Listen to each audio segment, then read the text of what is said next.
새로운 변이 바이러스 오미크론까지 유입된다면 지금 상황에서 감당하기 어려울 수 있다. 오늘 국무총리가 아직 백신 접종을 완료하지 않은 국민은 당장 백신 접종을 예약해달라고 호소했습니다. 이런 비상 상황 속에 어제 발표된 특별방역대책 세부적인 운영 내용 궁금한데요. 잠시 뒤 손영래 중앙사고수습본부 사회전략반장 연결해서 직접 들어보겠습니다. 어제 낮 서울 상암동 일대에서 첫 자율주행 차량이 시범 운영됐습니다. 어떤 방식으로 운영되고 앞으로 상용화 계획은 어떻게 세우고 있는지, 또 돌발 상황에는 어느 정도 대처할 수 있는 건지 잠시 뒤 자율주행차 기술 개발을 총괄한 담당자와 함께 짚어보겠습니다. 화요일 더 뉴스 오늘의 헤드라인부터 정리해드립니다. 어제 코로나19 위중증 환자가 661명으로 또 최다 규모를 보였고 10살 미만 첫 사망자도 발생했습니다. 김부겸 국무총리는 아직 백신 접종을 완료하지 않았다면 서둘러 달라고 호소했습니다. 더불어민주당 이재명 대선 후보가 1호 인재로 조동현 서경대 군사학과 교수를 영입했습니다. 국민의힘 윤석열 대선 후보는 청주의 지역 기업을 방문하며 민심 행보를 이어가고 있습니다. 7살 아이가 과외 선생님에게 상습적으로 맞아 뇌진탕 증세와 함께 불안장애를 보이고 있습니다. 교사의 강압에 아이는 수개월 동안 학대 사실을 숨겨왔는데 1심 재판부는 교사가 초범이라는 이유를 들어서 집행유예를 선고했습니다. 경동대학교 강원 고성 캠퍼스 재학생과 졸업생 60여 명이 인근에 사는 여중생을 100여 차례 성폭행한 혐의로 경찰 조사를 받고 있습니다. 피해자들은 대부분 네팔과 방글라데시 국적의 외국인 유학생으로 알려졌습니다. 완공 석 달밖에 되지 않은 서울 서부간선도로 지하도가 침수돼 한쪽 방향 도로가 통제됐습니다. 아침부터 지하차도가 통제되면서 극심한 교통 혼잡이 빚어지고 있습니다.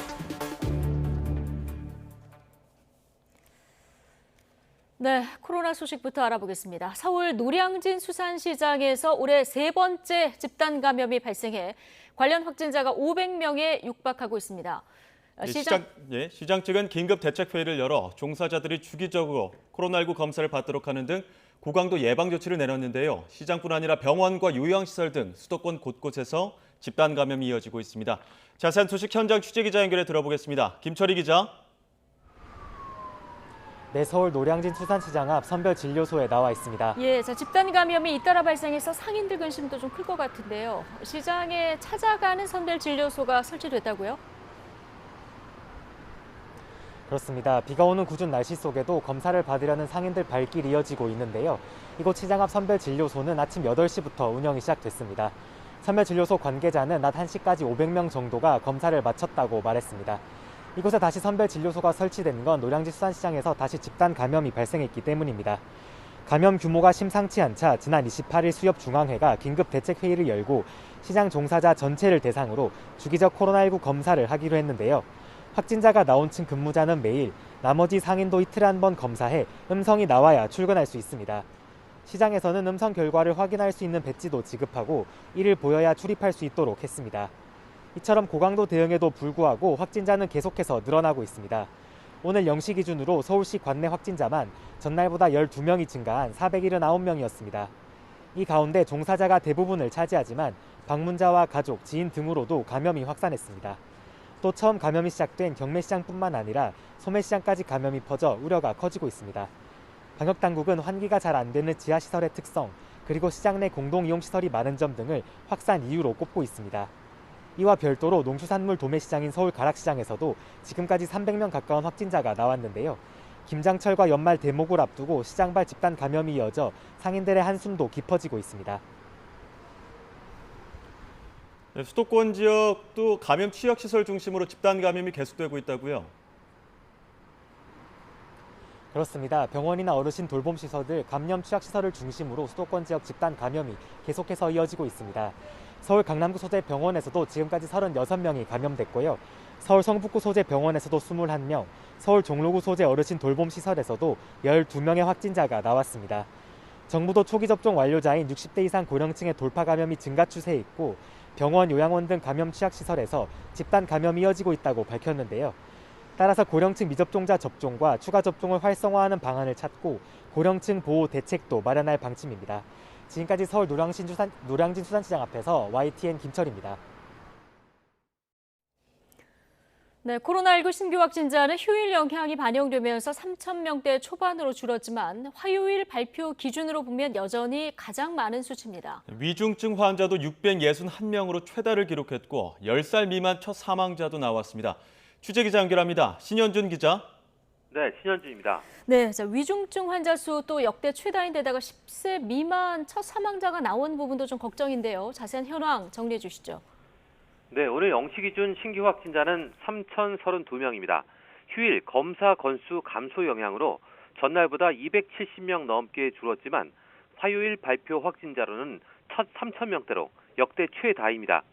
감염 경로를 보면 국내 발생이 3,003명, 해외 유입 사례가 29명입니다. 국내 발생 가운데서는 수도권의 비중이 전체의 75.7%를 차지해 여전히 유행을 주도하고 있습니다. 위중증 환자는 전날보다 32명 늘어 661명으로 이틀 만에 또 최다를 기록했습니다. 닷새 연속 600명대를 유지하고 있는데 60대 이상 고령층이 전체의 84%를 차지하고 있습니다. 어제 하루 코로나19 관련 사망자는 44명이 늘어서 누적 3,624명입니다. 하루 사망자로는 역대 세 번째로 많은 수치인데요. 사망자는 80살 이상이 26명으로 전체의 59%이지만 10살 미만에서도 처음으로 사망자가 나와 당국이 역학조사를 진행하고 있습니다. 이처럼 위중증 환자와 사망자가 늘면서 의료 대응 지표도 계속 나빠지고 있습니다. 어제 오후 5시 기준 수도권 중증 환자 전담 병상 가동률은 88.5%로 하루 전보다 1.9%포인트 높아졌습니다. 지역별로 보면 서울이 91%, 경기가 86.9%, 인천이 83.5%입니다. 남은 병상도 서울이 31개, 경기 38개, 인천 13개로 수도권 전체의 82개뿐입니다. 전국 중환자 병상 가동률도 78.5%로 하루 전보다 1.6%포인트 늘었습니다. 수도권에서 병상 배정을 기다리는 환자는 오늘 0시 기준 887명으로 6일 만에 1,000명 아래로 내려갔습니다. 백신 접종 현황은 1차 신규 접종자는 3만여 명이 늘었고 접종을 모두 마친 사람은 10만 명 넘게 늘었습니다. 이에 따라 백신 접종률은 1차가 82.9%, 접종 완료가 79.9%입니다. 추가 접종을 받은 사람은 17만여 명으로 누적 302만 명을 넘었습니다. 지금까지 사회 2부에서 YTN 신현주입니다. 수도권을 비롯한 전국 학교에서 전면 등교가 시작된 지난 22일 이후 일주일 동안 서울 지역에서만 학생 1,090명이 코로나19에 감염된 것으로 나타났습니다. 서울시교육청은 지난 22일부터 28일까지 서울 지역 유초, 중고 학생 1,090명과 교직원 95명이 확진 판정을 받았다고 밝혔습니다. 감염 경로는 가족 감염이 36%, 426명으로 가장 많았고 감염 경로 불분명이 33.3%, 교내 감염은 223명으로 18.8%를 차지했습니다. WHO는 오미크론 변이의 확산에 따른 환자 급증과 보건 시스템 압박을 우려하고 있습니다. 변이를 거듭하는 바이러스인 만큼 백신을 무력화하고 전염성도 더 높을 수 있다는 겁니다. 보도에 이상순 기자입니다. 현지 시각으로 29일 열린 세계보건기구 WHO 보건장관 회의는 경고로 시작됐습니다. The emergence of the highly mutated Omicron variant underlines just how perilous and precarious our situation is. WHO는 오미크론 변이에서 많은 돌연 변이가 발견된 점을 우려하고 있습니다. 백신으로 얻은 면역을 무력화하고 전염성을 더 높일 수 있기 때문입니다. 사실이라면 환자가 급증하고 보건 시스템이 압박받으면서 사망자도 크게 늘 수 있습니다. We're living through a cycle of panic and neglect. Hard-won gains could vanish in an instant. 오미크론 변이와 연관된 사망 사례는 아직 보고되지 않았습니다. 이런 가운데 오미크론 변이용 백신 개발까지는 적지 않은 시간이 필요해 보입니다. 미국 제약사 모더나는 새 백신을 개발해 대량 공급하려면 최소 몇 달이 걸릴 것으로 내다봤습니다. 모더나의 방셀 CEO는 오미크론 변이가 현재 백신의 효과에 얼마나 영향을 미칠지 판단하려면 최소 2주 이상 걸릴 것이라고 밝혔습니다. 예방 효과가 얼마나 많이 떨어지느냐에 따라 현재보다 많은 용량을 접종해야 할 수도 있다고 설명했습니다. 부스터샷의 경우 1, 2회차 백신 용량의 절반을 투여하지만 오미크론 변이의 전염성을 고려해 처음만큼 용량을 높일 수 있다는 뜻입니다. 방셀 CEO는 고위험군이나 면역체계가 손상된 사람, 고령층은 4번째 접종이 필요할지 모른다고 덧붙였습니다. YTN 이상순입니다. 앤서니 파우치 미국 국립알레르기 전염병 연구소 소장은 오미크론 변이에 대해 아직 판단하기에는 이르지만 현재는 중증도가 높다는 징후가 없어 보인다고 말했습니다.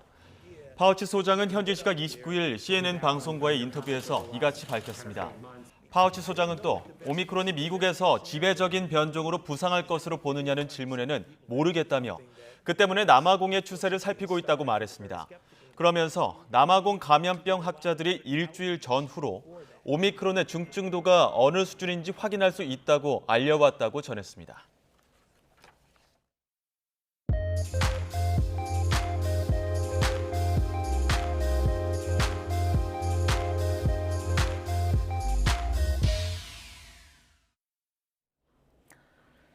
네, 더불어민주당 이재명 대선 후보가 육사 출신의 30대 워킹맘을 1호 영입 인재로 깜짝 발탁했습니다.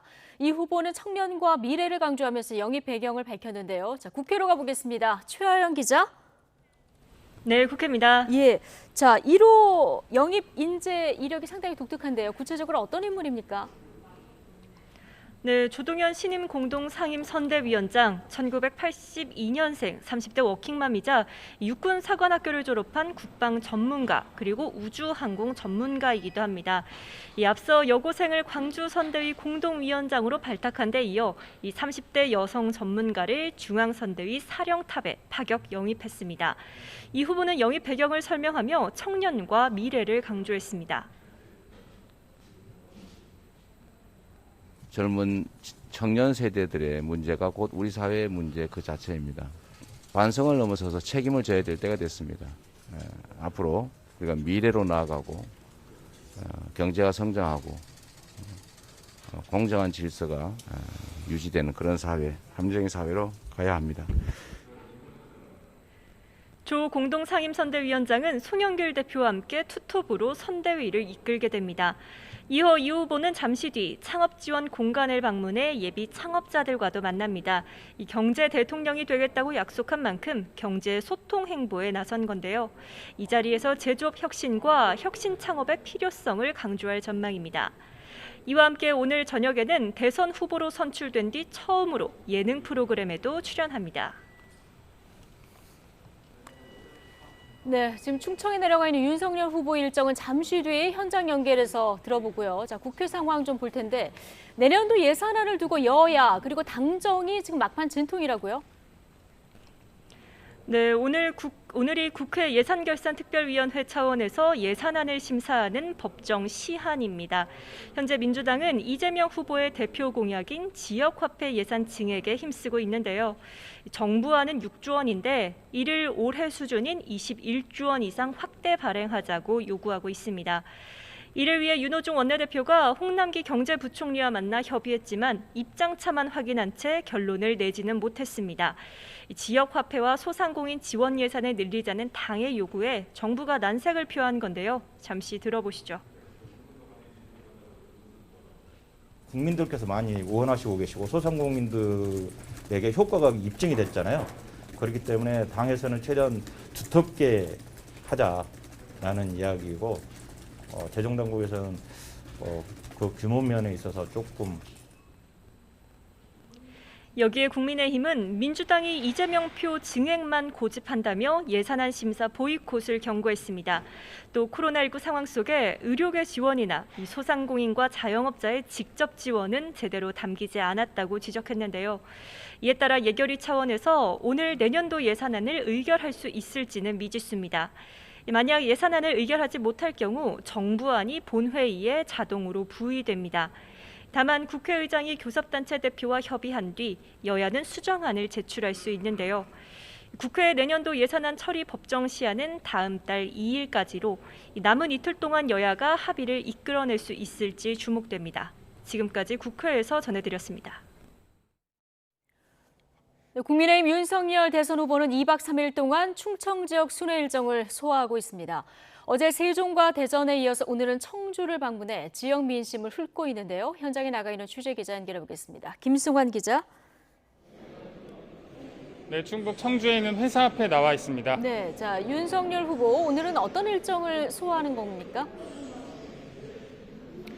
네, 제가 있는 이곳은 충북 청주에 있는 2차 전지 제조업체 공장 안입니다. 잠시 뒤인 2시부터 윤 후보는 이곳 공장 안을 직접 둘러보고 또 회사 관계자들과 간담회를 할 예정인데요. 어제 대전 대덕단지에 이어서 오늘은 2차 전지 제조업체까지 연일 과학기술을 강조하는 행보를 이어가고 있습니다. 2박 3일 충청도 순회 일정 가운데 두 번째 날인 오늘 윤 후보는 첫 일정으로 청주공항을 찾았습니다. 공항에 있는 상점에 들러서 화장품을 사며 근무자들을 격려하고 시민들과 기념 촬영을 하기도 했습니다. 이어서 공항에서 열린 간담회에 참석해 충북 공항 활성화와 광역철도의 청주 도심 통과 등 지역 현안에 대한 의견을 들었는데요. 윤 후보는 차기 정부를 담당하게 되면 청주공항이 거점 역할을 하기 위해서 주변 산업단지에 대한 인프라에 대해 투자하고 교통망 구축을 추진할 것이라고 약속했습니다. 윤 후보는 어제에 이어서 오늘도 2030 공약 행보를 이어갑니다. 첨단 문화 산업단지에 방문해서 청년 창업자와 청년 문화예술인과 만나서 격려하고 특히 청년 예술가와 창업자를 지속적으로 지원하겠다는 내용을 강조할 예정입니다. 저녁엔 청주의 대표적인 전통시장인 서문시장을 찾습니다. 코로나19 여파로 위기를 겪고 있는 자영업자들의 목소리를 듣고 실질적인 대책을 마련하겠다고 약속할 계획입니다. 지금까지 충북 청주에서 YTN 김승환입니다. 아들 퇴직금 등 50억 원과 관련해 알선수재 혐의를 받는 곽상도 전 의원이 내일 구속영장 실질심사를 받습니다. 곽 전 의원은 혐의를 강하게 부인하고 있는데 검찰이 대가성을 얼마나 소명할 수 있을지가 관건입니다. 취재기자 연결합니다. 나혜인 기자. 네, 서울중앙지방검찰청입니다. 네, 곽상도 전 의원 내일 언제 영장 실질심사를 받습니까?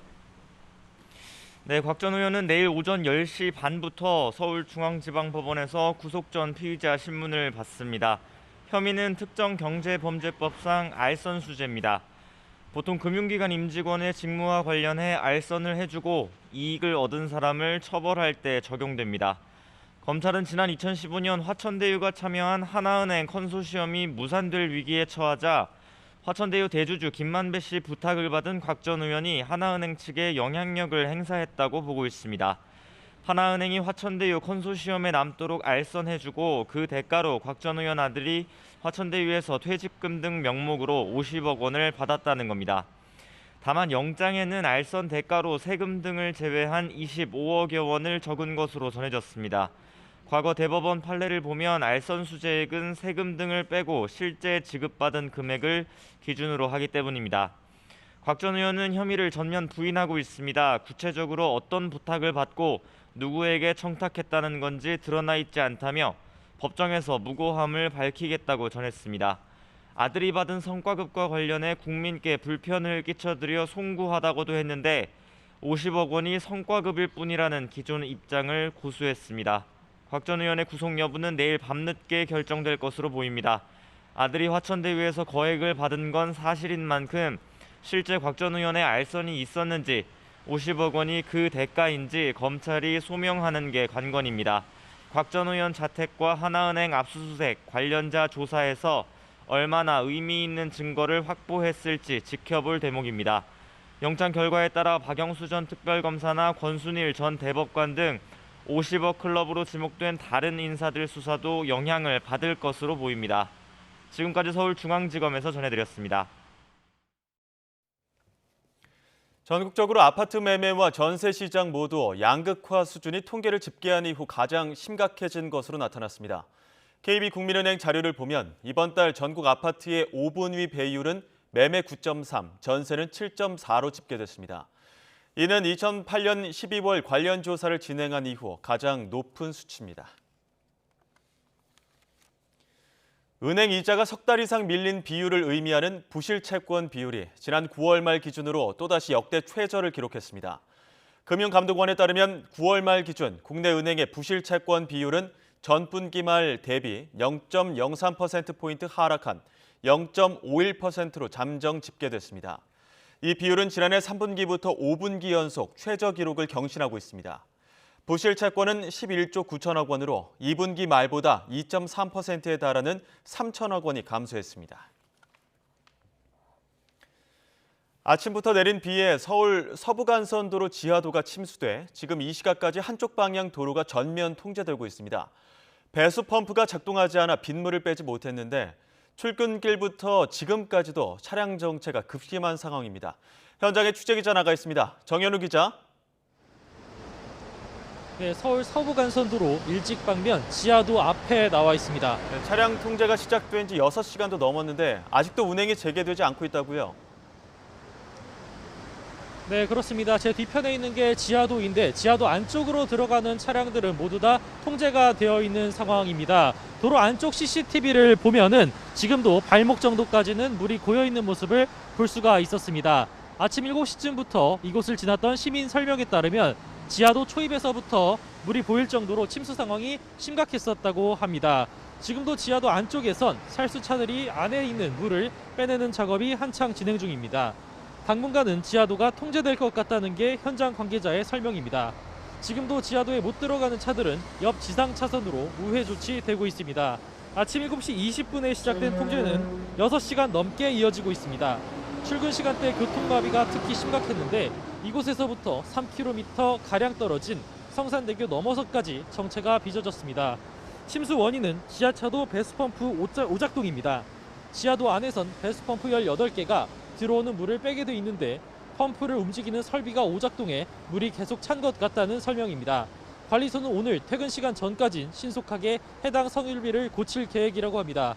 그 전까진 살수차를 동원해 안에서 물을 계속 빼내겠다는 입장입니다. 네, 빗길에 도로까지 통제돼서 큰 혼잡이 빚어졌을 텐데 사고는 없었습니까? 네, 일단 이곳 침수 사고와 관련해서는 교통사고나 인명피해는 없었던 것으로 확인이 됐습니다. 다만 이곳에 있는 4개 차선이 2개로 줄여지면서 교통 상황이 심각해져서 교통사고 위험 역시도 커지고 있는 상황인데요. 일단 주변 도로에서는 빗길 관련 사고가 발생한 것이 있습니다. 이곳 서부간선 도로와 제2경인고속도로가 만나는 일찍 분기점에선 승용차가 빗길에 미끄러지는 사고가 발생했습니다. 인명피해는 없었지만 2차선 가운데에 멈춰있던 차량 때문에 일대 교통 상황이 한때 정체를 빚기도 했습니다. 지금까지 서울 서부간선도로 지하차도 앞에서 YTN 정현우입니다. 오늘 오전 강원 전역에 비나 눈이 내리면서 출근길 교통사고가 이어졌습니다. 오늘 오전 8시 15분쯤 강원도 태백시 동점동 동점터널에서 도로 결빙으로 승합차 등 구중 추돌 사고가 발생해 2명이 다쳤습니다. 이 앞서 오전 7시 반쯤 강원도 정선군 정선읍 덕우 삼거리 인근 내리막길에서도 도로 결빙에 승용차 5중 추돌 사고가 발생해 1명이 다쳤습니다. 또 오전 7시 25분쯤에는 강원도 평창군 영동고속도로 강릉 방향 봉평터널 인근에서 농협마트 소속 트레일러와 청소 차량이 빗길에 추돌했습니다. 이 사고로 트레일러가 도로 옆으로 쓰러졌고 운전자 등 3명이 다쳐 인근 병원으로 옮겨졌습니다. 또 사고 여파로 영동고속도로 강릉 방향 면원 나들목부터 평창 나들목 구간이 전면 통제돼 2시간 넘게 극심한 정체 현상을 빚었습니다.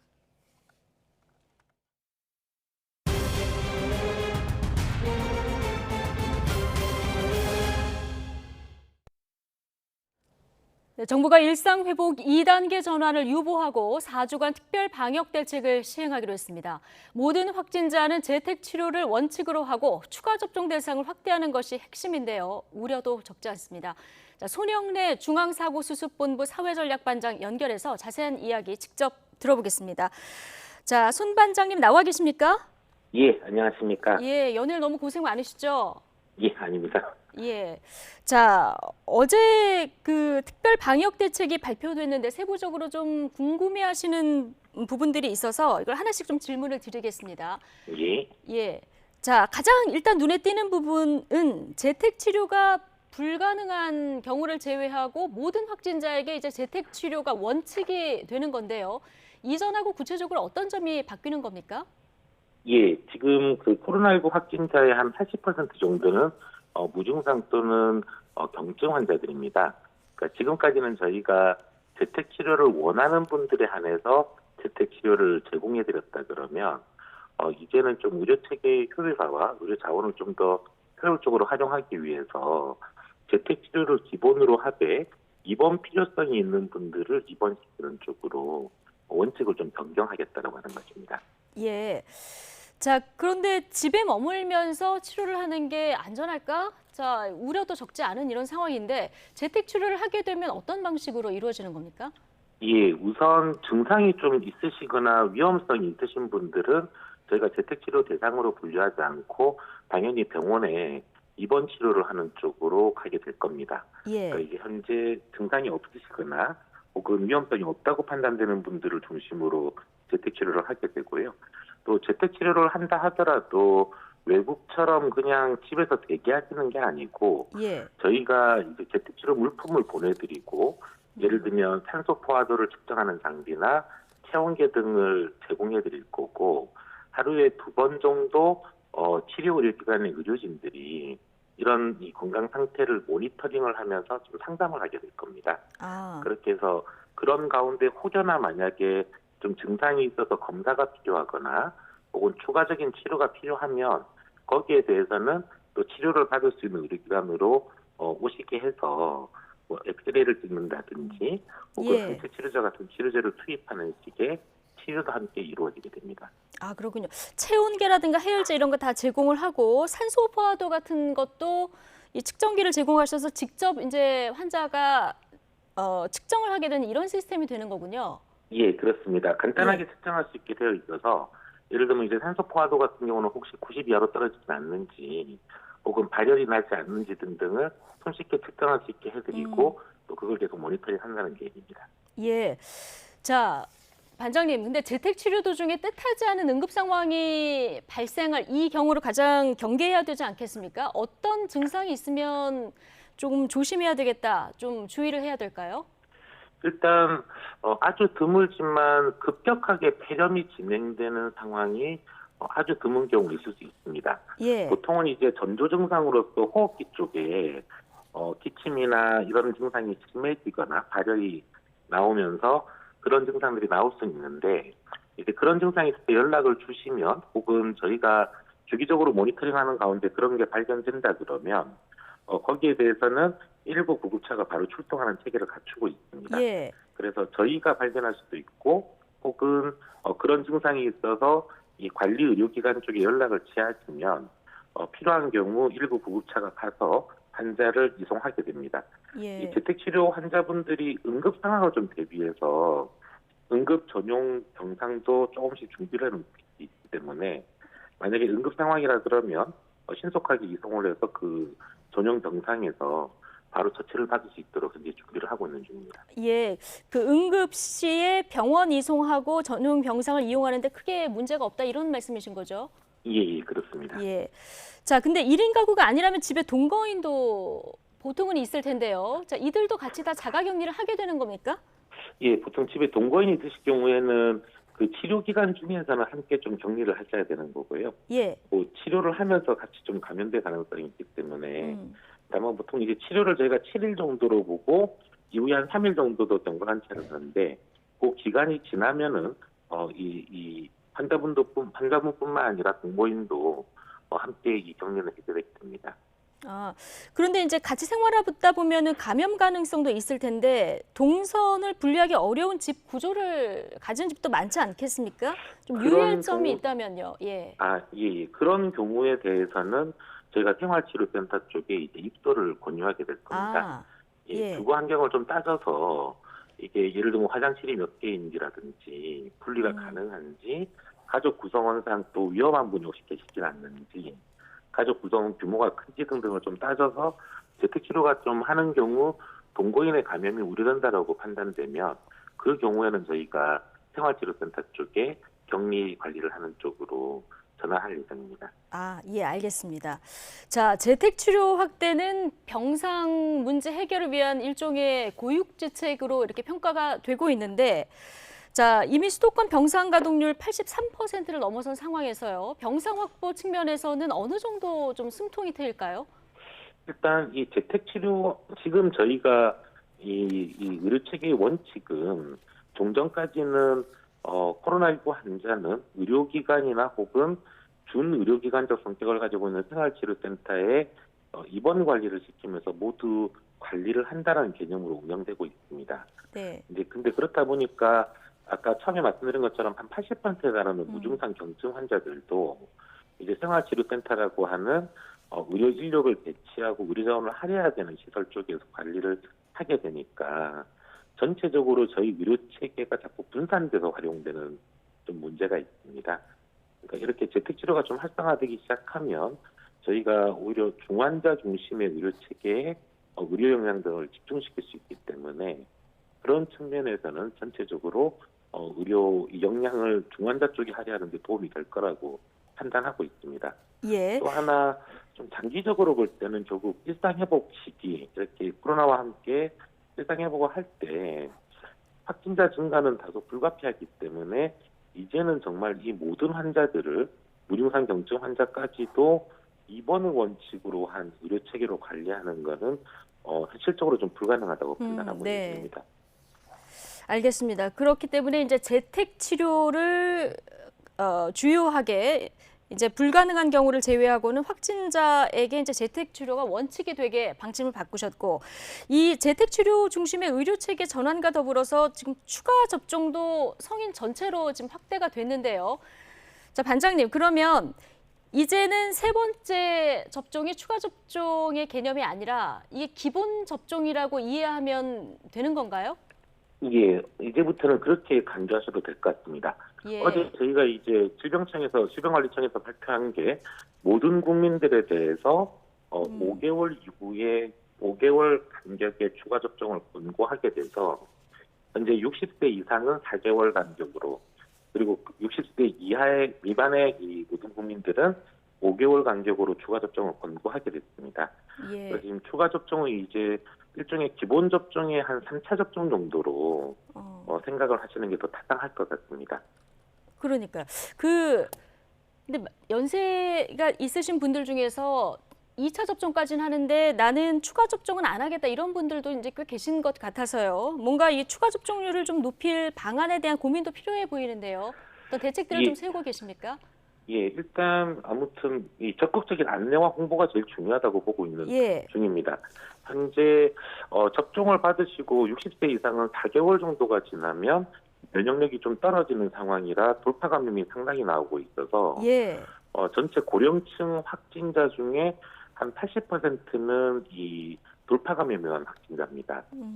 반면에 이제 중증화율은 좀 떨어져 있어서 이 접종을 받으시면 저희가 중증 환자를 놓고 보면은 거의 접종을 받으신 고령층과 접종을 받지 않은 고령층이 5대5 정도로 나타나고 있는 중입니다. 근데 그렇다 하더라도 지금 이 4개월 이상 기간이 경과한 고령층의 경우는 계속 감염이 생기고 중증으로 이전되는 비율이 꽤 높은 편이기 때문에 추가 접종을 좀 반드시 받아주십사라고 하는 안내를 적극적으로 하고 있는 중이고요. 그 외에도 예약이나 이런 부분들이 좀 불편하실 것 같아서 아예 12월부터는 예약 안 하시고 그냥 아무 의료기관에 가서 신청을 하시면 바로 접종을 받을 수 있도록 지금 접종 이 방법도 좀 변경할 예정입니다. 그러니까 예약을 안 하고도 내가 맞고 싶을 때 언제든지 가서 맞을 수 있는 시스템으로요? 예. 고령층에 대해서 60세 이상에 대해서는 지금 그렇게 집중 접종 기간을 운영한다는 방침으로 12월부터 그렇게 작동을 할 예정입니다. 그렇군요. 자, 12월까지 60세 이상 고령층의 추가 접종을 마무리한다. 정부는 이제 이런 계획인데, 근데 항체 형성 기간까지 좀 시간이 필요하지 않겠습니까? 이 기간 동안 고령층을 보호할 대책도 혹시 따로 가지고 계십니까? 예, 지금 이제 추가 접종은 사실은 그 기본 처음에 접종하고는 좀 다릅니다. 저희가 왜 처음에 접종을 할 때는 2차 접종을 완료하고 2주가 지나야지 된다라고 안내를 해드렸었는데 현재 이 세 번째 접종, 추가 접종의 경우에는 접종을 하시면은 그 다음부터 바로 추가적으로 항체가 올라가는 현상들이 나타납니다. 네. 그래서 이제 뭐 2주를 기다리실 필요까지는 없고요. 또 예. 저희가 한 1주 정도를 지금 생각하고 있는 중이고, 다만 이제 60세 이상을 많은 분들을 추가 접종을 충분히 시키기 위해서는 한 3주에서 4주 정도 시간은 걸릴 거라고 보고 있는 중입니다. 그래서 이 3, 4주간 더 이상 좀 고령층의 감염이 확산되지 않도록 관리하는 게 굉장히 중요하다고 판단하고 있는 중이고요. 현재 우선적으로는 지금 감염이 많이 일어나고 있는 요양병원이나 요양시설들, 그리고 경로당이라든지 노인복지관 쪽을 좀 방역을 강화하는 조치를 취하고 네. 있는 중입니다. 알겠습니다. 여기에 대해서는 예. 추가 접종을 좀 강제하고 특히 접종을 받지 않은 종사자들에 대해서는 검사를 주기적으로 하는 쪽으로 상당히 강화시켜서 방역을 강화시키고 있는 중입니다. 예. 자, 청소년 방역 패스 가능성도 거론이 됐었는데 일단 유보가 됐는데 이건 어떤 이유 때문일까요? 일단 청소년 방역 패스에 대해서는 확대하는 기본 방향성에 대한 동의들은 좀 있었는데 네. 구체적으로 어디를 확대할 거냐에 대해서는 아무래도 그 해당 자영업 분야에 있어서의 피해가 좀 발생하는 분야들이 있어서 여기에 대해서는 조금 더 의견을 수렴하면서 결정을 하기로 지금 되어 있습니다. 일단 그 청소년 백신 접종이 자율에서 강력 권고로 변경이 된 거죠? 예, 그렇습니다. 예. 자, 어쨌든 지금 단계적으로 일상 회복을 하면서 방역도 중요하고 경제도 중요하고 참 결정하기 어려운 부분이 많으실 것 같은데, 근데 사실상 방역이 지금 좋지 않은 상황에서 방역이 강화된 부분은 영화관에서 이제 팝콘을 먹을 수 있게 된 것뿐이다, 이런 지적도 한편에서는 또 나오거든요. 예, 근데 지금 현재의 상황은 전체 확진 규모가 증가하는 것도 문제가 아닌 건 아니지만 네. 고령층 중심으로 중증 환자가 많이 발생하는 게 지금 가장 큰 문제입니다. 그리고 이 고령층 중심의 중증 환자 발생을 억제하기 위해서 제일 중요한 대책은 이 추가 접종을 얼마나 신속하게 많은 고령층들에게 할 수 있느냐의 문제로 보고 있는 중입니다. 그래서 가장 중요한 대책은 추가 접종을 최대한 서둘러서 많은 고령층들이 받을 수 있도록 정부가 총력을 다하는 게 가장 중요하다고 보고 있는 중이고요. 예. 이와 함께 이제 의료 체계를 확충해서 추가적으로 발생하는 고령층 중증 환자들의 치료가 원활하게 되도록 하는 게 중요하다고 보고 있는 중입니다. 예. 이제 이게 가장 핵심적인 대응이라고 보고 있고, 다만 이와 함께 한 3, 4주 정도 상황을 좀 잘 관리하기 위해서 어느 정도 좀 추가적인 방역 조치를 할 것이냐. 네. 에 대해서는 저희가 어제 여러 의견들을 좀 논의해봤지만 조금 더 이 사회 전 분야에 좀 의견을 청취할 필요가 있다라고 하는 결론이라서 금주의 일상회복위원회를 중심으로 좀 다양한 의견을 들어보고 좀 사회적 조치에 대해서도 어느 정도 할 필요가 있을지를 결정하려고 하고 있는 중입니다. 예, 추가 조치는 앞으로 여러 분야 상황을 좀 들어보고 결정을 하시겠다, 이런 얘기시고요. 자, 마지막으로 질문, 궁금한 거 두 가지를 좀 물어볼 텐데, 지금 오미크론 변수가 등장하지 않았습니까? 당국에서 지금 이 상황을 어떻게 진단하고 계신지 하나 하고, 예. 오늘 10대 미만 첫 사망자가 나왔거든요. 이 부분에 대해서 지금 파악을 하고 계실 텐데 지금까지 어떻게 파악을 하고 계신지 이 두 가지 좀 질문을 마지막으로 드리겠습니다. 예, 일단 오미크론에 대해서는 아직 너무 초기 상태라서 이 영향에 대해서 어떻게 분석하기가 조금 어려운 상황입니다. 시간이 좀 필요한 상황입니다. 예. 지금 세계적으로도 현재 이 스파이크 단백질의 구조상을 볼 때에는 예방접종의 효력이 떨어질 수 있다라고 하는 우려가 제기되고 있는 중이고, 그다음 남아공에서 최초 보고한 사례를 볼 때에는 감염 전파 속도가 빠른 것 같다라고 하는 보고, 이 두 개 정도가 지금 나와 있는데 네. 과연 예방접종의 효과가 떨어지는지 델타보다 더 감염 속도가 빠른 것인지에 대해서는 향후 한 2, 3주 정도 더 추가적인 분석을 해봐야 될 거라고 보고 있는 중입니다. 예. 아마 이게 그 가능성에 따라서 굉장히 중요한 변화가 생기기 때문에 저희도 이런 분석에 대해서는 외국 기관들, 세계 기구들하고 협력을 하면서 최대한 지금 신중하고 면밀하게 지금 계속 관찰을 하고 있는 중입니다.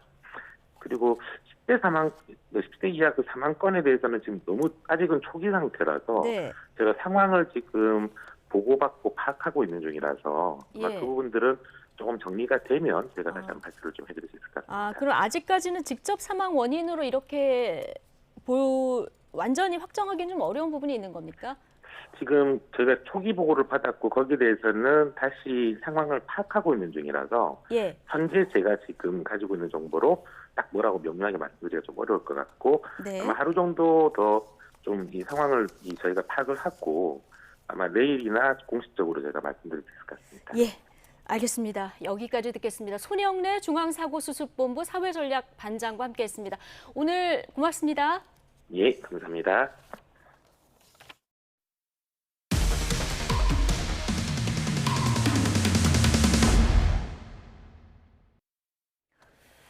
네, 7살 아이가 과외 선생님에게 상습적으로 폭행을 당해서 뇌진탕 증세와 불안장애를 앓고 있습니다. 부모님에게 말하면 가만두지 않겠다, 더 때리겠다는 협박에 아이는 수개월 동안 학대를 당한 사실을 숨긴 것으로 드러났습니다. 김혜린 기자가 단독 취재했습니다. 문이 굳게 닫힌 공부방 안. 과외 수업을 하던 A씨가 갑자기 손가락을 튕겨 아이 얼굴을 때리기 시작합니다. 아이가 무언가를 집으려 일어나자 우악스럽게 가슴팍을 잡아당겨 앉히고 급기야는 화를 못 참겠다는 듯 주먹으로 머리를 마구 때립니다. 다음 수업에도 폭행은 계속됩니다. 목이 뒤로 꺾이도록 주먹에 맞는 아이. 겁에 질린 채 팔로 막아보지만 소용이 없습니다. 아이를 완전히 이제 심리 조정을 해가지고 요새 하는 말로 가스라이팅을 해서 너 엄마한테 얘기하면 가만 안 놔둔다 이런 식으로 협박을 한 거예요. 오랜 기간. 상습적으로 학대를 당하던 B양은 그림으로 폭행 사실을 표현하기 시작했습니다. 교통사고를 당해 혼이 나가 있거나 반창고를 붙이고 있거나 피눈물을 흘리는 모습이 B양의 스케치북을 가득 채웠습니다. 부모님에게 말을 하면 나쁜 사람이다. 다른 사람에게 말하면 더 때릴 거다. 반복되는 A씨의 쇠뇌에 학대 사실을 숨겨오다 결국 말이 아닌 그림으로 호소했던 겁니다. 너무 다쳐서 아파서 공부는 할 수도 없고 자기가 정말로 생명의 위협을 느껴서 나는 이렇게 죽어가고 있다. 이런 그림을 집에다가 그려놓고 간 거예요. B양의 가족은 A씨의 학대가 과외를 시작한 지난해 3월부터 10월까지 무려 8개월 동안 이어졌다고 말합니다. B양은 학대 후유증으로 외상 후 스트레스 장애, 이른바 뇌진탕 증세와 불안 장애를 앓고 있고 지금도 어른들을 무서워합니다. 공연하는 사람들이 사진도 찍어주고 인사도 하고 악수하려고 내려오니까 그냥 이 벽으로 가서 숨는 거예요. 들어가서. 그러면서 하는 얘기가 너무 무섭다고 어른이. 자기는 아이라서 아무것도 할 수가 없대요. A씨는 아이가 문제를 풀지 않고 멍하게 있어서 참지 못하고 때렸다면서도 처음부터 그런 건 아니라고 해명했습니다. 하지만 가족들은 아이가 멍한 것마저도 상습 학대 이후 겪게 된 증상이라며 A씨를 고소했고 아동복지법 위반으로 기소돼 재판이 진행되고 있습니다. YTN 김혜린입니다.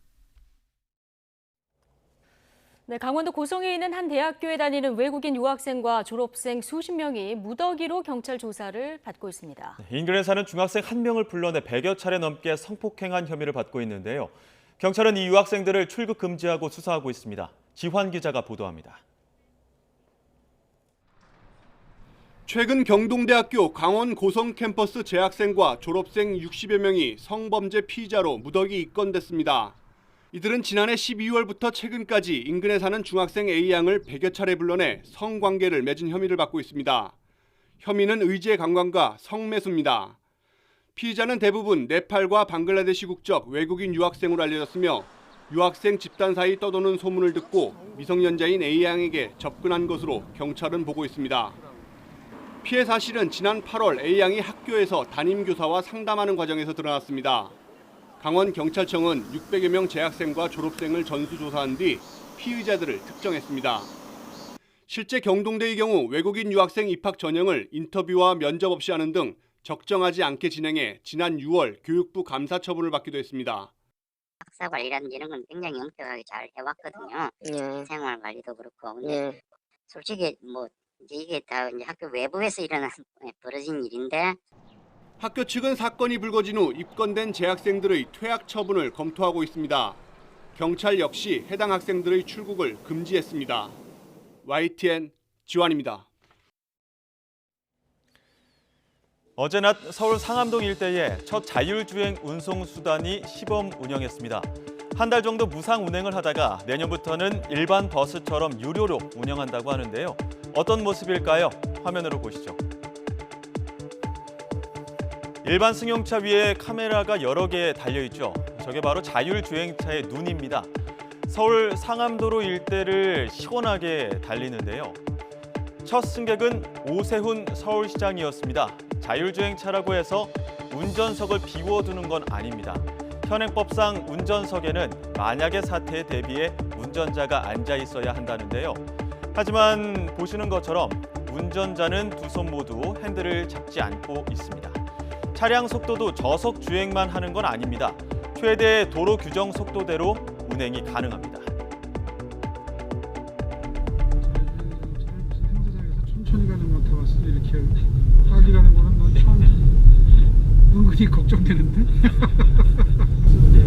신호등 같은 경우도 한참 전에 사실 이제 신호 변화를 감지를 하고 있어서 딱 정지선을 맞춰줄 수 있게끔 갑작스러운 정차가 아니라. 네, 이 차량이 상용화되면 스마트폰 애플리케이션으로 주변에 있는 자율주행차를 불러서 타게 됩니다.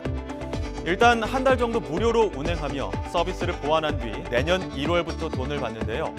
버스의 경우 1,200원, 승용차형은 3,000원 정도가 될 것으로 보입니다. 어제 직접 첫 운행을 했던 자율차 운영업체 관계자 연결해서 좀 더 자세한 이야기 나눠보겠습니다. 자율주행차 기술 개발을 총괄하신 정성균 그룹장님 연결돼 있습니다. 그룹장님 안녕하십니까? 예, 안녕하십니까? 네, 먼저 자율주행차로 이 버스나 택시를 운영할 경우 어떤 장점들이 있을까요? 예, 우선 많은 분들이 기대하듯이 자율주행 기술은 사람 불주의에 발생할 수 있는 사고를 낮추고 교통 약자들의 불편을 해소하는 등 다양한 도심 내 교통 문제를 해결하는 데 기여할 것입니다. 언급하신 버스, 택시 형태의 역의 운송을 놓고 보면 이제 운전사마다 운전 습관에 의해서 서비스 품질의 편차가 발생할 수 있는 부분이 있는데요. 저희는 이제 자율주행 기술을 안정적인 품질을 제공을 할 수 있다는 장점이 있을 것 같습니다. 뿐만 아니라 저희는 운전 외에 모빌리티 서비스 관점에서 다양한 고민을 하고 있습니다. 사소하게는 차에 물건을 놓고 내리시는 승객에게 알람을 드린다던가 부담 없이 부피가 큰 짐을 가지고 운송수단에 탑승을 하시던가 하는 부분에 그런 부분들을 서비스에 반영할 예정이고요. 앞으로는 역의 운송 외에도 물건을 배송하는 자율주행 서비스까지 고려하고 있습니다. 예, 지금 화면으로 계속 보여드린 화면에서는 승용차형, 그러니까 일반 자율주행 택시로 보면 될 것 같은데 내년 1월에 상용화하게 되면 운전자 없이 승객들만 타게 되는 겁니까? 그렇지 않습니다. 먼저 저희는 자유로운 이제 승하차가 가능한 일반 택시와는 달리 앱을 사용하시는 승객의 호출에 따라서 응답하는 고정된 노선을 주행하는 서비스입니다. 예. 그리고 안전상의 이유로 운전석에는 이제 전문적인 훈련을 수료한 이제 세이프티 드라이버가 이제 동승할 예정입니다. 아마 이제 대체로 자율주행 서비스를 처음 이용하시는 고객이 많을 것으로 예상이 되어서 세이프티 드라이버는 서비스에 대한 안내 등 고객 응대도 제공드릴 계획입니다. 예. 만약의 사태를 대비해서 운전석에 사람이 탑승은 하지만 기본적인 운전은 다 이 자율주행 차량이 하고 있습니다. 그런데 만약에 이 돌발 상황이 발생했을 경우에는 이 자율주행차 자체적으로 어떤 대비책들이 있습니까? 예, 맞습니다. 저희는 약 1년여간 이 상암 서비스 지역에서 다양한 테스트를 이미 진행을 해왔고요. 이제 특히 우회전에서 횡단보도에서 갑자기 돌진하시는 보행자 또는 자전거와 충돌할 수 위험이 있는 부분, 그리고 이제 교차로 신호등 있는 교차를 통행할 때 큰 사고가 자칫 발생할 수 있기 때문에 이런 부분에 신중을 가해서 다양한 기능들을 추가 개발을 했고요. 우회전 같은 경우에는 이제 뭐 일반 운전자보다는 살짝 답답할 수는 있지만 굉장히 주변 상황을 고려해서 서행을 해서 주행을 하고 있고, 신호등을 통과할 때는 카메라 센서를 통해서 신호등 인식을 할 뿐만 아니라 VTX 인프라 장비를 통해서 보다 안전한 기술을 구현하고 있습니다.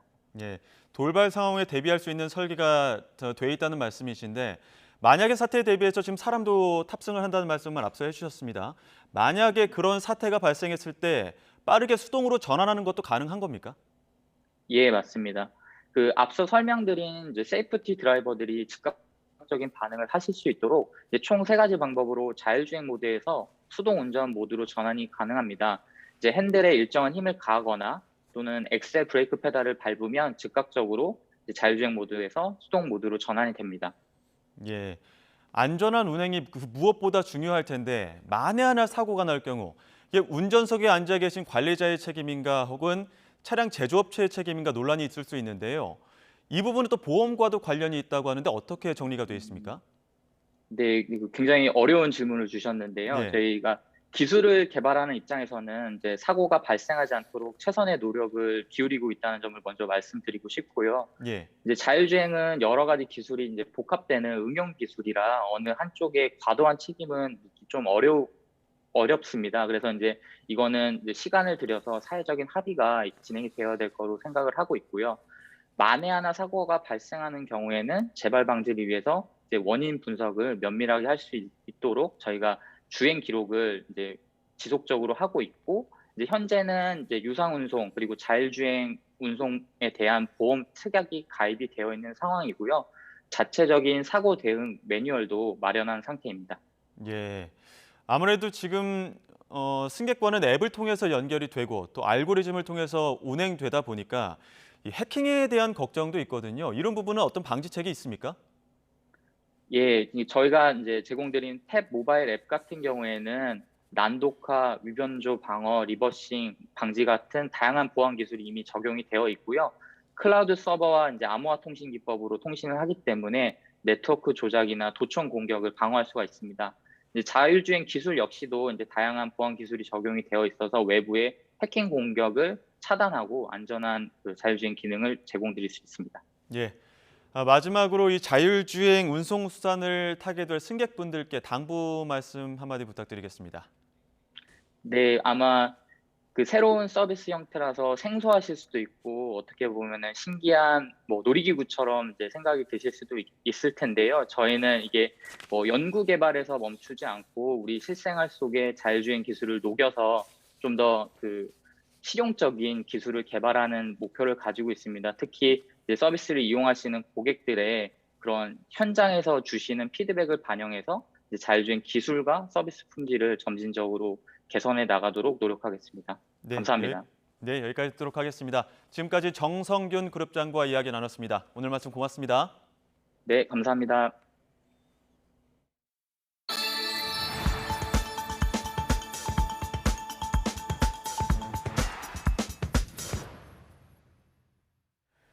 네, 건물의 난방 효율성 높이기 위해서 콘크리트 외벽에 단열재를 붙이는 시공법이 늘고 있는데요. 불이 날 경우 화재에 매우 취약하다, 이런 단점이 있죠. 그런데 국내 연구진이 화재 확산을 막으면서도 단열 효과를 높이는 새로운 외벽 시공법을 개발했습니다. 양회영 기자가 취재했습니다. 지난 2020년 울산 주상복합 아파트 화재. 급속도로 불이 번진 원인으로는 외장재가 지목됐습니다. 불에 타지 않는 알루미늄 복합 패널을 외장재로 썼지만 불길은 외장재 내부 공간을 타고 옥상까지 빠르게 치솟았기 때문입니다. 현재 시공법으로는 건물 외벽과 외장재 사이에 틈이 생기는데 이 틈은 불길의 확산 통로가 됩니다. 그런데 국내 연구진이 화재 확산을 막으면서도 열 손실도 줄일 수 있는 모듈화된 외장재 시공법을 개발했습니다. 현재 시공법과 새로 개발한 시공법을 각각 적용한 건물에서 화재 실험을 진행했습니다. 기존 공법은 5분이면 불길이 끝까지 치솟았지만 새로 개발한 공법에서는 21분 이상 걸렸습니다. 골든타임을 4배 이상 늘린 셈입니다. 연구진이 개발한 공법을 적용하면 시중에 판매되는 제품을 써도 불이 번지는 걸 지연시킬 수 있습니다. 핵심은 O자 모양의 확산 방지 구조와 단열 성능을 높인 특수 시트입니다. 모듈 연결 부위에 특수 구조를 설치해 불길을 막아주는 겁니다. 또 특수 시트는 화재 상황에서 부풀어 올라 열 전달을 차단하는 기능도 갖췄습니다. 외장재로만 해서는 10% 남짓 정도 비용 상승이 있는데 그 전체 건축물 시공비에 비하면 1% 이하로서 그렇게 큰 비중을 차지하지 않는다는 그런 그 의견들이 있습니다. 정부는 외장재 소재별 시험 기준을 강화하고 실제 규모의 화재 시험 방법을 도입하는 등 다음 달부터 강화된 화재 안전 기준을 적용할 예정입니다. 이번에 개발한 공법이 상용화되면 강화된 화재 안전 기준을 만족하는 것은 물론 단열을 통한 에너지 절약, 경제성 등 3가지 효과를 동시에 만족시킬 수 있을 것으로 기대됩니다. YTN 사이언스 양우영입니다. 네, 전국에 비바람이 불면서 날씨가 점점 추워지고 있습니다. 12월의 첫날인 내일, 겨울의 시작부터 영하권 강추위가 찾아온다고 하는데요. 기상캐스터 연결해 자세한 날씨 알아보겠습니다. 신미림 캐스터. 네, 상암동 야외 스튜디오에 나와 있습니다. 여전히 비가 서울에는 조금 내리고 있는 것 같은데요. 자, 내일 아침에는 기온이 뚝 떨어진다면서요. 네, 서울은 오후 들면서 강한 빗줄기는 대부분 잦아들었는데요. 하지만 찬바람이 강해지면서 날씨가 점점 추워지고 있습니다. 밤 사이에는 기온이 더 큰 폭으로 떨어지겠고요. 내일 아침 서울 기온은 영하 3도, 찬바람의 체감 온도는 영하 10도 선까지 곤두박질하겠습니다. 갑작스러운 기온 변화에 감기 걸리기 쉬운 만큼 건강 관리 잘해주셔야겠습니다. 현재 레이더 화면을 살펴보도록 하겠습니다. 전국 곳곳에 산발적인 비구름이 분포해 있습니다. 기온이 내려가는 오후에는 비가 눈으로 바뀌어 내리는 곳도 있겠는데요. 앞으로 경남 남해안에는 최고 50mm, 그 밖에 내륙에는 5에서 30mm의 비가 내리겠고 제주 산간과 강원 산간에는 최고 7cm, 그 밖에 내륙 곳곳으로도 1에서 3cm의 눈이 내려 쌓이겠습니다. 12월의 첫날인 내일은 영하권 강추위가 찾아오겠습니다. 경기 북부와 인천, 강화, 강원과 경북 울진에는 한파특보가 내려진 가운데 내일 대관령의 아침 기온은 영하 9도, 파주와 철원은 영하 6도, 서울도 영하 3도 선까지 뚝 떨어지겠습니다. 내일 낮 기온은 오늘보다 6도에서 9도가량 내려가겠는데요. 서울이 2도, 광주와 대구는 6도로 낮에도 종일 쌀쌀하겠습니다. 모레는 서울의 아침 기온이 영하 4도까지 내려가는 등 추위가 절정에 달하겠고요. 영하권 추위는 휴일까지도 길게 이어질 전망입니다. 현재 해안가에는 강풍특보가, 해상으로는 풍랑특보가 내려져 있습니다. 해안가 안전사고에도 주의하셔야겠고요. 항해나 조업하는 선박은 바닷길 이용에도 주의하셔야겠습니다. 지금까지 서울 상암동에서 YTN 신미림입니다. 네, 청년과 쇄신의 방점을 찍은 이재명 캠프, 18세 여고생을 광주 공동선대위원장에 발탁한 데 이어서 30대 우주항공 전문가를 공동선대위원장으로 전진 배치했습니다. 윤석열 캠프는 범죄심리학자 이수정 교수와 함께 홍준표 캠프 인사들도 주요 직책에 앉히면서 외연을 넓히고 있죠. 네, 이런 상황에 그렇다면 여기까지 의미심장한 글을 남기고 잠시 연락을 끊은 이준석 대표를 둘러싸고 패싱 논란이 가열되고 있는데요. 더 뉴스 2부 전국 대담에서 관련 주제들 다뤄보겠습니다. 저희는 잠시 뒤에 돌아오겠습니다.